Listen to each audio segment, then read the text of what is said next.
Professor doctor Ataur Rahman साहब, chairman वज़ीर-ए-आज़म corona task force. Doctor साहब बहुत शुक्रिया ज्वाइन करने के लिए। और डॉक्टर कैसर सजाद साहब, secretary general Pakistan medical association PMA, आपका भी बहुत शुक्रिया डॉक्टर साहब ज्वाइन करने के लिए। सबसे पहले डॉक्टर अताउर रहमान साहब आपकी तरफ आना चाहूँगी। ये जो SOPs हैं इन पर सख्ती से अमल करवाया जाता था, जब हमने देखा तो डॉक्टर साहब केसेस में कमी हो जाती थी, और जब हमने देखा कि जब नरमी की गई SOPs के हवाले से तो केस बढ़ते जा रहे हैं। फिर हम ये कह सकते हैं कि जो पहली लहर, दूसरी लहर, तीसरी लहर, चौथी लहर जो हम कह रहे हैं, ये खुद हमारी अपनी बनाई हुई लहर है कि जब हम अमल नहीं करते हैं SOPs पर और हम उसको बहुत इजी लेना शुरू कर देते हैं तो फिर ये केसेस बढ़ते चले जाते हैं। ये एक हद तक जो आप बात कह रही हैं वो बिल्कुल दुरुस्त है। अगर हम रिलैक्स हो जाते हैं तो ये बढ़ना शुरू हो जाते हैं, लेकिन साथ के साथ इसमें म्यूटेशन हो रही है। ये अपनी बनाई हुई म्यूटेशन नहीं है, ये कुदरती म्यूटेशंस हो रही हैं और नए इसकी वेरिएंट्स पैदा हो रहे हैं। पहले चाइनीज वायरस म्यूटेट कर रहे हैं, ठीक है। पहले जो चाइनीज वायरस आया था, उसके बाद फिर अल्फा आया वेरिएंट, फिर बीटा वेरिएंट आया, फिर गामा वेरिएंट आया, अब ये डेल्टा और डेल्टा प्लस वेरिएंट्स हैं जो भारत से आए हैं। और ये ज़्यादा से ज़्यादा ख़तरनाक होते जा रहे हैं, क्योंकि इनमें जो इनकी साख्त है, इनका स्ट्रक्चर जो है उसमें तब्दीली हो रही है। ख़ास तौर पे जो कांटे कांटे से लगे होते हैं फुटबॉल के अंदर, ये स्पाइक प्रोटीन्स होती हैं, ख़ास किस्म के इसमें मादा होता है, तो वो जो है वहाँ पे तब्दीली आ रही है, जिसकी वजह से ये फेफड़ों पे ज़्यादा आसानी से हमला कर रहा है। ये कोलोन पर जो आपकी अथवियाँ हैं उन पे ज़्यादा आसानी से हमला कर रहा है। तो बहुत ज़्यादा ये ख़तरनाक है उसके मुकाबले में जो शुरू में 1.5 साल पहले जो वेरिएंट शुरू हुए थे, उसके मुकाबले में ये बहुत ज़्यादा तेज़ी से फैलता है, बहुत आसानी से हमला करता है, अमवात ज़्यादा हो रही हैं और फिर वैक्सीन की एफिशिएंसी भी उसके हिसाब से बहुत कम होती जा रही है, जो क्योंकि वैक्सीन जो थी ओरिजिनल वायरस के खिलाफ डेवलप की गई थी। ठीक है। और डॉक्टर साहब, इससे पहले मैं डॉक्टर कैसर सजाद साहब की तरफ जाऊँ, ये एक सवाल आपसे मैं और पूछना चाहूँगी कि जो वैक्सीनेशन करवाई गई है, वैक्सीन करवाएगी, ये जो वैक्सीन है ये इफेक्टिव है इस किस्म के लिए भी? यानी जैसे जैसे वायरस म्यूटेट करेगा तो हम कह सकते हैं कि वो जो वैक्सीन लोगों ने लगवाई हुई है वो नई जो इसकी किस्म होगी या म्यूटेशन के बाद इसकी शक्ल होगी, उसके लिए भी कारआमद साबित हो सकती है वो वैक्सीनेशन जो करवाई होगी पहले से? जी, ये जो ज़्यादातर वैक्सीन हैं ये सब खासी ब्रॉड स्पेक्ट्रम वैक्सीन हैं और काफ़ी हद तक ये कवर करती हैं इन वेरिएंट्स को, लेकिन किस हद तक कवर करती हैं और शदीद बीमारी से तो अक्सर लोगों को फिर भी बचाएंगी, लेकिन मामूली बीमारी जो है वो फिर भी हो सकती है, लेकिन इनकी इफेक्टिवनेस कम होती जाती है। जैसे जैसे ये स्ट्रक्चर तब्दील होता है तो ये उतनी इफेक्टिव नहीं है जितनी ये ओरिजिनल वायरस के खिलाफ थी। ठीक है, लेकिन किसी हद तक हम कह सकते हैं कि इफेक्टिव है, किसी हद तक बीमारी को वहाँ तक पहुँचने से बचा सकती है कि जहाँ पे आपकी मौत वाकई हो सके, क्योंकि बहरहाल वायरस तो एक ही है ना, कोरोना वायरस, वो अपनी शक्ल तब्दील कर रहे हैं, मुख्तलिफ वेरिएंट्स आ रहे हैं। ठीक है डॉक्टर साहब, आपकी तो दोबारा आती हूँ। अब डॉक्टर कैसर सजाद साहब आपकी तरफ आना चाह रही हूँ। ये जो अब नया वायरस आ गया डॉक्टर साहब, आप तो लम्हा बलम्हा आगाह रख रहे हैं, डॉक्टर अताउर रहमान साहब भी बार बार आगाह करते हैं, तो आपकी ज़्यादा नज़र है इस इशू पर। ये जो वायरस आया भारतीय जो वेरियंट है डेल्टा वायरस है, किस हद तक खतरनाक है और लोगों को इसको कितना संजीदगी से लेना चाहिए? बिस्मिल्लाहिर्रहमानिर्रहीम। देखिए, ये वायरस जो है ये बहुत ज़्यादा ख़तरनाक है और मैं आसानी से लोगों को समझाने के लिए कहता हूँ कि ये इंडियन वायरस कहा जा रहा है, जो डेल्टा वायरस का नाम भी है इसका। वो वही वायरस है जो कि इंडिया में अभी जो खबरें आ रही थी, वहाँ पे जो परेशानियां भारत में हो रही थी, वो तबाही जो मचाई है वो सबके सामने है, सबों ने टेलीविजन पे देखा है, खबरें आती रही हैं। तो खुदा न खास्ता हम इसलिए कह रहे हैं कि अगर ये जो देखिए पहली वेव, दूसरी वेव ने हमें इतना नहीं नुकसान पहुंचाया, तीसरी वेव ने भी नहीं पहुंचाया, लेकिन खुदा न खास्ता अगर मेजॉरिटी लोग अगर डेल्टा वायरस में मुब्तला होते हैं तो इसकी जो प्रॉब्लम है सबसे ज्यादा कि ये बहुत तेजी से एक से दूसरे में फैलने की सलाहियत रखता है।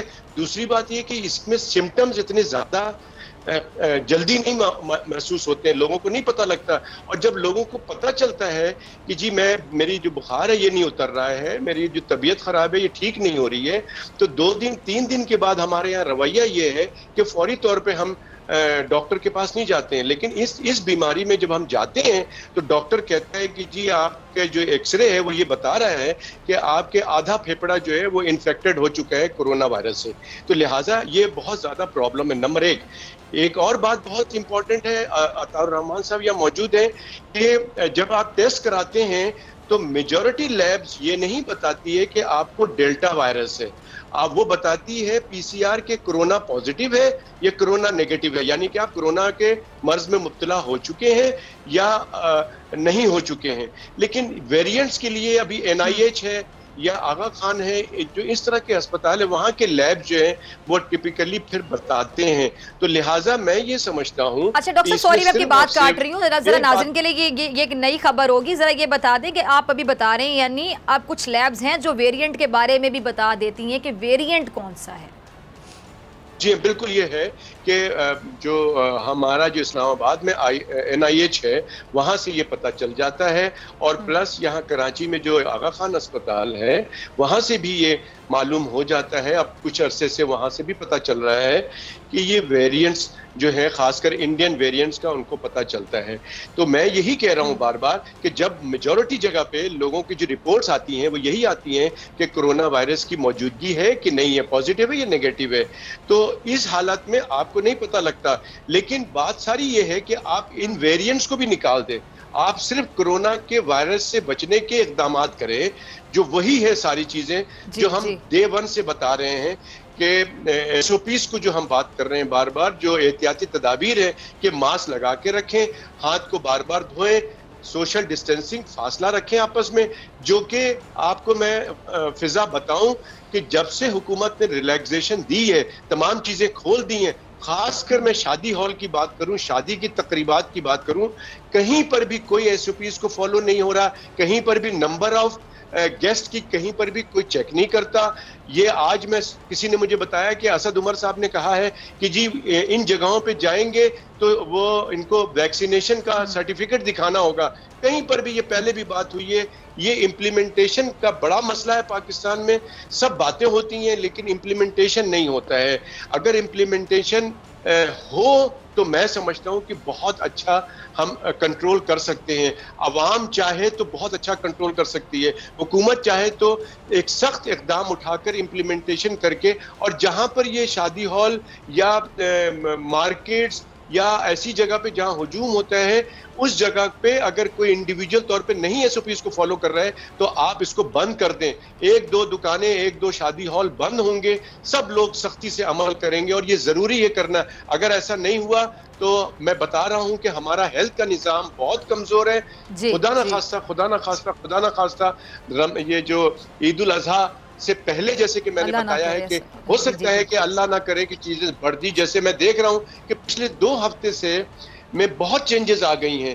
पहले 2 हफ्ते पहले जो है 1.6 तक चला गया था रेशियो पॉजिटिविटी का, आज जो मैंने खबर सुनी है 3.6% का, और 1700 से ज्यादा केसेस हो गए हैं। तो ये ग्रेजुअली, अब मुझे लगता है कि अगले मंडे तक ये इसमें केसेस में और इजाफा होगा। तो अल्लाह ना करे फिर वही शोर शराबा होगा कि हमारी दुकानें बंद हो गई, हमारे कारोबार बंद कर दिए हुकूमत ने, लॉकडाउन, जैसे कि प्राइम मिनिस्टर साहब ने कहा कि लॉकडाउन से बचना चाहते हैं। डॉक्टर साहब आपने एक अहम पॉइंट रेज किया है, ठीक है। अच्छा डॉक्टर अताउर रहमान साहब की मौजूदगी का फायदा उठाते हुए जरा ये आपका सवाल ही मैं उनके पास लेकर चलती हूँ। डॉक्टर साहब, आपने डॉक्टर कैसर सजाद साहब का सवाल भी सुना, तो ये जो अब बाकी 10-12 दिन के बाद ईद है, ईद कुर्बान है, मवेशी मंडियों में आपको पता है कि आवाम का बड़ा रश होगा और लोग जाएंगे जानवर की खरीदारी के लिए, तो हुकूमत ने इस हवाले से कोई प्लानिंग की हो कि जी सख्त फैसले अब करने होंगे, क्योंकि अगर आवाम संजीदगी का मुजाहरा नहीं करते हैं, एसओपीज़ पर अमल दरामद नहीं करते, तो फिर लॉकडाउन जैसे सख्त फैसले तो करने होंगे। जी बिल्कुल, ये रोज़ाना की बुनियाद के पर मॉनिटरिंग की जा रही है। ये देखा जा रहा है कि किस रफ्तार से ये बढ़ रहा है, क्योंकि जिन जिन ममालिक में ये गया है वो अब छा गया है। ये पुराने वेरिएंट्स दब गए हैं और ये नया डेल्टा वेरिएंट या उससे भी ज़्यादा ख़तरनाक डेल्टा प्लस वेरिएंट जो है वो बहुत तेज़ी से फैला है, और जिसकी वजह से अब अमेरिका में देखें कि अब ज़्यादातर जो वेरिएंट है अब जो पाया जा रहा है अमेरिका में वो डेल्टा वेरिएंट है, जो कि पहले मौजूद नहीं था। और ये तकरीबन हर हफ्ते एक दफ़ा पहुंच जाए तो हर हफ्ते तकरीबन इसकी तादाद दुगनी और तिगनी होती जाती है और पुराने वेरिएंट दबते जाते हैं। तो हुकूमत रोज़ाना की बुनियाद पर नज़र रखी हुई है, और अगर ये यहाँ पे सूरत हाल इस तरह पैदा होनी शुरू होती है कि चीज़ें ऐसी लगती हैं कि कंट्रोल से बाहर हो रहा है, तो यकीनन लॉकडाउन की तरफ आपको बढ़ना पड़ेगा। इसके अलावा कोई चारा नहीं है, क्योंकि जैसे डॉक्टर साहब ने कहा कि ये खासा मुख्तलिफ है। अपने बहुत सी दफ़ा पता ही नहीं चलता इंसान को, और जब पता चलता है तो बहुत देर हो गई होती है। काफ़ी नुकसान कर दिया होता है इसने फेफड़ों के अंदर या आंतों के अंदर, कोलोन के अंदर, और उस वक्त तक बहुत लेट हो जाता है मामला। और जो क़यामत का समा दिल्ली में और हिंदुस्तान में दूसरी जगह हुआ, और अब इंडोनेशिया में भी देखिए कि क्या हुलिया बना हुआ है इस वक्त सारा, ये क़यामत का समा वहाँ भी है और दूसरे ममालिक में। तो पाकिस्तान में तो बहुत ही ज़्यादा हमें एहतियात अगले 3-4 हफ्ते करनी है, और इसके अलावा कोई चारा नहीं है। इतनी वैक्सीन तो है नहीं कि आप 20 करोड़ लोगों को वैक्सीन लगा दें, सिवाय SOPs को फॉलो करने के लिए दूर रखने, एक दूसरे से रखा जाए, हाथ धोए जाएं, मास्क पहने जाएं, मसाजिद में जाएं तो दूर रहें या नमाज घर पे पढ़ें, और इसी तरीके से शादी हॉल्स और इन सब जगहों पे ना जाएं और गले ना मिलें, ईद पर अलग अलग रहें। ये सब चीज़ें करनी पड़ेंगी, वरना बहुत बड़ा ख़तरा इस वक्त पाकिस्तान के ऊपर मंडला रहा है, और हमें बहुत जितनी एहतियात करें कम है, क्योंकि ख़ास तौर पे आपके बुज़ुर्ग जो हैं वो सबसे ज़्यादा ससेप्टेबल हैं, और सबसे ज़्यादा अमवात जो हैं वो बुज़ुर्गों में ही हो रही हैं। ठीक है। अच्छा डॉक्टर कैसर सजाद साहब, आपकी तरफ आना चाहूँगी। आई थिंक गालिबन आप मेरे प्रोग्राम में थे, शायद डॉक्टर जावेद अकरम साहब थे, आप दोनों में से किसी ने बात की थी पिछले दिनों में कि जब इंडिया की, आई थिंक डॉक्टर जावेद अकरम साहब ने बात की थी डॉक्टर कैसर साहब के जो इंडिया में होता है हेल्थ के हवाले से या सेहत के हवाले से, तो अब तो हम अनफॉर्चुनेटली कहेंगे, जो इंडिया में सिचुएशन इतने दिनों से चली आ रही है कि कुछ दिन के बाद वो पाकिस्तान में भी होता हुआ नज़र आता है। उन्होंने कहा अगर हिस्ट्री उठा के देख ली जाए तो अब देख लें कि वो वायरस यहाँ भी आ चुका, उसकी किस्म यहाँ भी आ चुकी, और अल्लाह ना करे कि वो हालात हों जो भारत में हैं, क्योंकि भारत के हालात इस टाइम पे बहुत बुरे हैं इस वायरस को लेकर। तो अब पाकिस्तानियों को मैं चाहती हूँ कि इस प्लेटफॉर्म से आप आगाह करें, तमाम नाज़रीन को आगाह करें कि भारतीय जो न्यूज़ चैनल्स है वो ज़्यादातर नहीं आते हैं, हम ज़्यादा नहीं देख पाते हैं, तो बहुत से लोग यूट्यूब भी नहीं देखते हैं, सोशल मीडिया भी नहीं देखते हैं, तो उनको ज़रा आप आगाह करें कि इस वायरस से कैसे बचना। भारत के इस टाइम पर कितने बुरे हालात SOPs के हवाले से खास तौर पे। जी बिल्कुल, बिल्कुल बहुत इंपॉर्टेंट बात है कि, और ये जावेद अकरम साहब ने बिल्कुल सही कहा, और ये बात मैंने भी कही है कि कुछ अरसे के बाद जो इंडिया में या भारत में जो चीज़ें होती हैं वो प्रॉब्लम हेल्थ के हवाले से खासकर वो हमारे यहाँ भी कुछ अरसे के बाद हो जाता है। लेकिन ये अल्लाह की मेहरबानी है, बड़ा करम है मालिक का कि वो शिद्दत नहीं होती है, लेकिन खतरा जरूर रहता है। इस दफा हमें बहुत खतरा है, लिहाजा अभी इंडोनेशिया में भी यही सूरत हाल हो गई है। अगर आपके पास न्यूज़ है तो आप देखें कि इंडोनेशिया के अंदर बिल्कुल इंडिया जैसी सूरत हाल आजकल हो रही है। तो अल्लाह ना करे कि हम जो है इस प्रॉब्लम में फंसे और हम लाइन लगा के ऑक्सीजन के लिए तड़पते रहें और प्रॉब्लम में फंस जाएं। मैं तमाम आपके तवज्जुह से तमाम दो बातें करूंगा, एक रिक्वेस्ट करूंगा तमाम अपने अवाम से कि खुदारा दो काम करें, तो वैक्सीनेट कराएं अपने आप को, अपने घर वालों को, अपनी फैमिली को जितनी जल्दी हो सके, और जो वैक्सीन मिल रहा है, जो अवेलेबल है, वो वैक्सीन जरूर लगाएं। नंबर 1। नंबर 2 बात यह है कि आप वैक्सीन लगा लें या नहीं लगाएं अभी तक, मास्क जरूर लगाएं, SOPs को फॉलो करें। आप जो बड़ा मंडी में जाते हैं मवेशी खरीदने के लिए, टोटल SOPs को फॉलो करें ताकि आप इस बीमारी से बचे रहें। और ईद के में अगर जाते हैं, अगर आपको बड़ा लगाव है, आप जाते हैं नमाज पढ़ने, तो बिल्कुल गले ना मिले, किसी से हाथ ना मिलाएं, और घर के अंदर दावत वगैरह इस दफा ना करें। अगर आप एक दफा इससे एहतियात कर लेंगे तो मैं समझता हूं कि कोई बड़ा नुकसान नहीं होगा। और हुकूमत से मेरी दरख्वास्त ये है कि खुदारा SOPs पे सख्ती से अमल कराएं। ठीक है डॉक्टर ताउर रहमान साहब, ये पाकिस्तान में जो फाइजर वैक्सीन है इसका स्टॉक भी आया है, लेकिन सुनने में ये आ रहा है कि जो फाइजर वैक्सीन है ये सिर्फ कैंसर, जिगर, इस तरह के जो आर्ज़ों में मुब्तला अफराद है उनको लगाई जाएगी, और खासतौर पे सऊदी अरब जाने वाले अफराद को वीज़ा देखने के बाद ये फाइजर वैक्सीन लगाई जा रही है। तो डॉक्टर साहब हम ये समझे कि फिर आम आदमी अगर फाइजर वैक्सीन लगवाना चाहता है तो क्या वो नहीं लगवा सकता है? अगर नहीं तो क्यों नहीं, और अगर लगवाना चाहे तो फिर क्या प्रोसीजर है, क्या प्रोसेस है?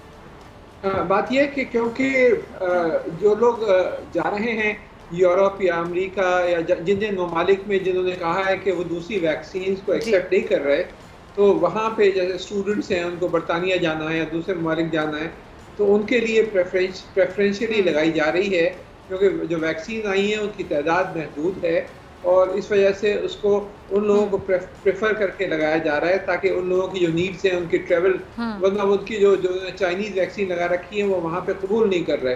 हालांकि WHO के एक्सेप्टेंस हुई है, लेकिन फिर भी वो WHO की एक्सेप्टेंस नहीं मांग रहे। और वो कह रहे हैं कि आप फाइजर या मॉडर्ना या इस तरह की वैक्सीन जो वहाँ उनके एस्ट्राजेनेका है इनको लगाएं।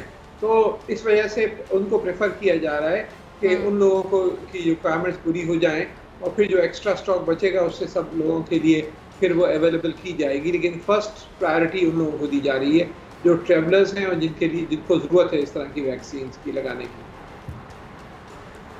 ठीक है। अच्छा डॉक्टर कैसर सजाद साहब, कुछ ऐसे केसेस भी सुनने में आ रहा है कि आए कि जिन्होंने वैक्सीनेशन करवाई है, वैक्सीन लगवाई है, लेकिन इसके बावजूद उनका कोरोना टेस्ट मुस्बत आ रहा है, तो वो लोग बड़े परेशान हो जाते हैं। बल्कि आपके सामने भी ऐसे लोग आते होंगे रोज़ की बुनियाद पे, कहते हैं जी हमने वैक्सीन लगवाई है लेकिन हमें फिर भी कोरोना टेस्ट मुस्बत आ गया। इस हवाले से ज़रा नाज़रीन को आगाह कर दें।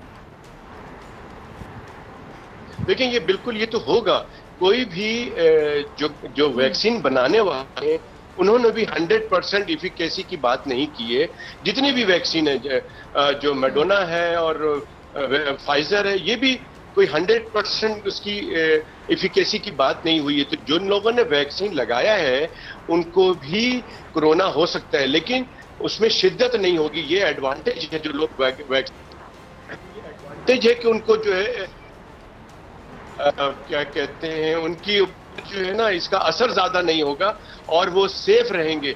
तो बेहतर यही है कि वैक्सीन लगा लें, जो भी अवेलेबल वैक्सीन होती है, ताकि आप कि उसकी शिद्दत से बच जाएंगे और सिम्टम ज्यादा शिद्दत नहीं होगा। तो ये जो लोग सोचते हैं कि हमने वैक्सीन लगाने का फायदा कुछ नहीं है, तो ये बिल्कुल गलत बात है।